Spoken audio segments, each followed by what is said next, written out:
استثناء اور اس کا چوتھا باب جو 49 آیات پر مشتمل ہے۔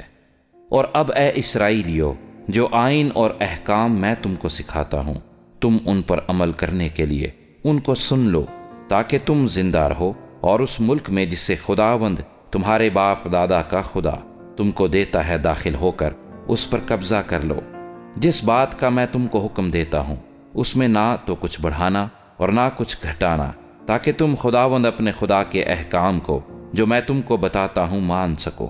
جو کچھ خداوند نے بال فغور کے سبب سے کیا وہ تم نے اپنی آنکھوں سے دیکھا ہے، کیونکہ ان سب آدمیوں کو جنہوں نے بال فغور کی پیروی کی خداوند تیرے خدا نے تیرے بیچ سے نابود کر دیا۔ پر تم جو خداوند اپنے خدا سے لپٹے رہے ہو سب کے سب آج تک زندہ ہو۔ دیکھو، جیسا خداوند میرے خدا نے مجھے حکم دیا اس کے مطابق میں نے تم کو آئین اور احکام سکھا دیے ہیں، تاکہ اس ملک میں ان پر عمل کرو جس پر قبضہ کرنے کے لیے جا رہے ہو۔ سو تم ان کو ماننا اور عمل میں لانا، کیونکہ اور قوموں کے سامنے یہی تمہاری عقل اور دانش ٹھہریں گے۔ وہ ان تمام آئین کو سن کر کہیں گی کہ یقیناً یہ بزرگ قوم نہایت عقل مند اور دانشور ہے، کیونکہ ایسی بڑی قوم کون ہے جس کا معبود اس قدر اس کے نزدیک ہو جیسا خداوند ہمارا خدا، کہ جب کبھی ہم اس سے دعا کریں ہمارے نزدیک ہے۔ اور کون ایسی بزرگ قوم ہے جس کے آئین اور احکام ایسے راست ہیں جیسی یہ ساری شریعت ہے جسے میں آج تمہارے سامنے رکھتا ہوں۔ سو تو ضرور ہی اپنی احتیاط رکھنا اور بڑی حفاظت کرنا، تا نہ ہو کہ تو وہ باتیں جو تو نے اپنی آنکھ سے دیکھی ہیں بھول جائے اور وہ زندگی بھر کے لیے تیرے دل سے جاتی رہیں، بلکہ تو ان کو اپنے بیٹوں اور پوتوں کو سکھانا، خصوصاً اس دن کی باتیں جب تو خداوند اپنے خدا کے حضور حورب میں کھڑا ہوا، کیونکہ خداوند نے مجھ سے کہا تھا کہ قوم کو میرے حضور جمع کر اور میں ان کو اپنی باتیں سناؤں گا، تاکہ وہ یہ سیکھیں کہ زندگی بھر جب تک زمین پر جیتے رہیں میرا خوف مانیں، اور اپنے بال بچوں کو بھی یہی سکھائیں۔ چنانچہ تم نزدیک جا کر اس پہاڑ کے نیچے کھڑے ہوئے، اور وہ پہاڑ آگے سے دہک رہا تھا اور اس کی لو آسمان تک پہنچتی تھی، اور گردا گرد تاریکی اور گھٹا اور ظلمت تھی، اور خداوند نے اس آگ میں سے ہو کر تم سے کلام کیا۔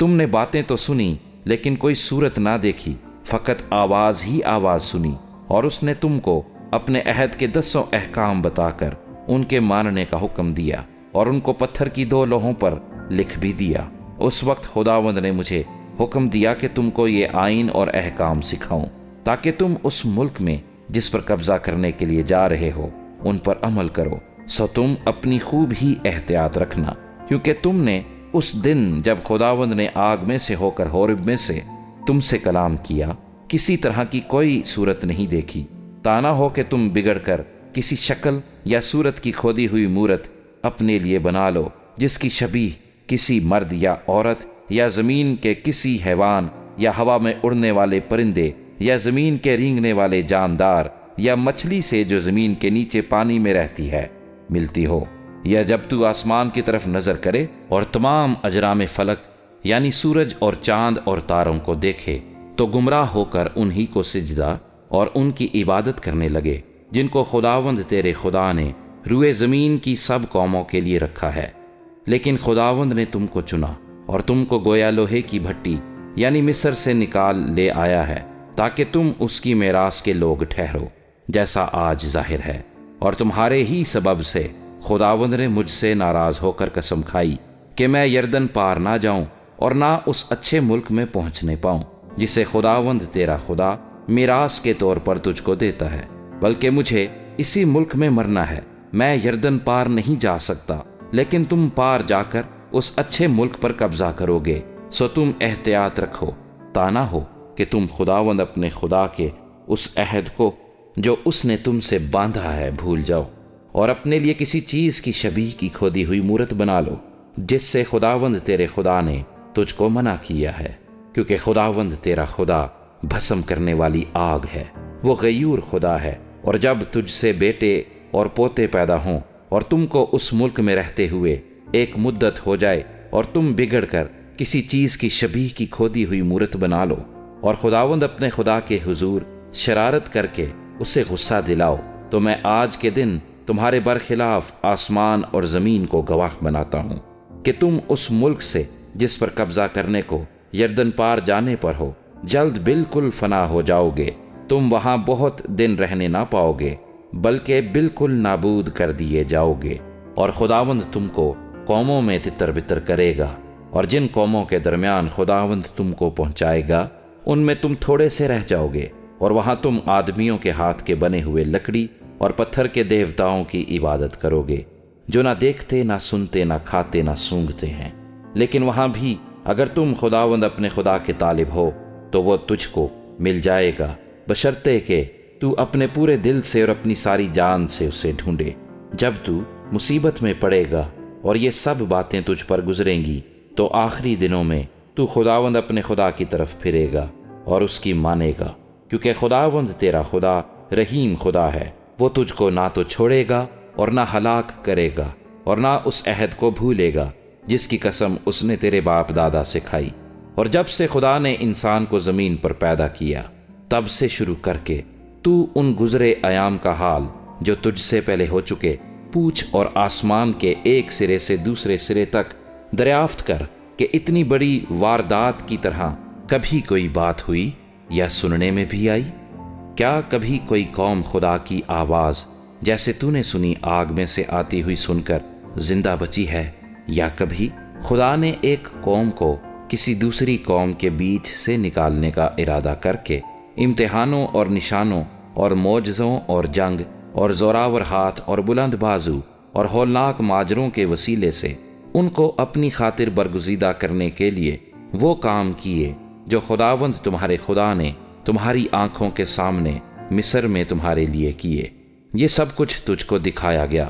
تاکہ تو جانے کہ خداوند ہی خدا ہے اور اس کے سوا اور کوئی ہے ہی نہیں۔ اس نے اپنی آواز آسمان میں سے تجھ کو سنائی تاکہ تجھ کو تربیت کرے، اور زمین پر اس نے تجھ کو اپنی بڑی آگ دکھائی، اور تو نے اس کی باتیں آگ کے بیچ میں سے آتی ہوئی سنی۔ اور چونکہ اسے تیرے باپ دادا سے محبت تھی اسی لیے اس نے ان کے بعد ان کی نسل کو چن لیا اور تیرے ساتھ ہو کر اپنی بڑی قدرت سے تجھ کو مصر سے نکال لایا، تاکہ تیرے سامنے سے ان قوموں کو جو تجھ سے بڑی اور زوراور ہیں دفع کرے، اور تجھ کو ان کے ملک میں پہنچائے اور اسے تجھ کو میراث کے طور پر دے، جیسا آج کے دن ظاہر ہے۔ بس آج کے دن تو جان لے اور اس بات کو اپنے دل میں جما لے کہ اوپر آسمان میں اور نیچے زمین پر خداوند ہی خدا ہے اور کوئی دوسرا نہیں۔ سو تو اس کے آئین اور احکام کو جو میں تجھ کو آج بتاتا ہوں ماننا، تاکہ تیرا اور تیرے بعد تیری اولاد کا بھلا ہو، اور ہمیشہ اس ملک میں جو خداوند تیرا خدا تجھ کو دیتا ہے تیری عمر دراز ہو۔ پھر موسیٰ نے یردن کے پار مشرق کی طرف 3 شہر الگ کیے، تاکہ ایسا خونی جو انجانے بغیر قدیمی عداوت کے اپنے پڑوسی کو مار ڈالے وہ وہاں بھاگ جائے اور ان شہروں میں سے کسی میں جا کر جیتا بچ رہے۔ یعنی روبینیوں کے لیے تو شہر بصر ہو جو ترائی میں بیابان کے بیچ واقع ہے، اور جدیوں کے لیے شہر رامات جو جلاد میں ہے، اور منسیوں کے لیے بسن کا شہر جولان۔ یہ وہ شریعت ہے جو موسیٰ نے بنی اسرائیل کے آگے پیش کی، یہی وہ شہادتیں اور آئین اور احکام ہیں جن کو موسیٰ نے بنی اسرائیل کو ان کے مصر سے نکلنے کے بعد یردن کے پار اس وادی میں جو بیت فغور کے مقابل ہے کہہ سنایا، یعنی اموریوں کے بادشاہ سہون کے ملک میں جو حسبون میں رہتا تھا، جس سے موسیٰ اور بنی اسرائیل نے ملک مصر سے نکلنے کے بعد مارا، اور پھر اس کے ملک کو اور بسن کے بادشاہ اوج کے ملک کو اپنے قبضے میں کر لیا۔ اموریوں کے ان دونوں بادشاہوں کا یہ ملک یردن پار مشرق کی طرف اروئیر سے جو وادی ارنون کے کنارے واقع ہے کوہ سیون تک، جسے ہرمون بھی کہتے ہیں، پھیلا ہوا ہے۔ اسی میں یردن پار مشرق کی طرف میدان کے دریا تک جو پسگا کے ڈھال کے نیچے بہتا ہے وہاں کا سارا میدان شامل ہے۔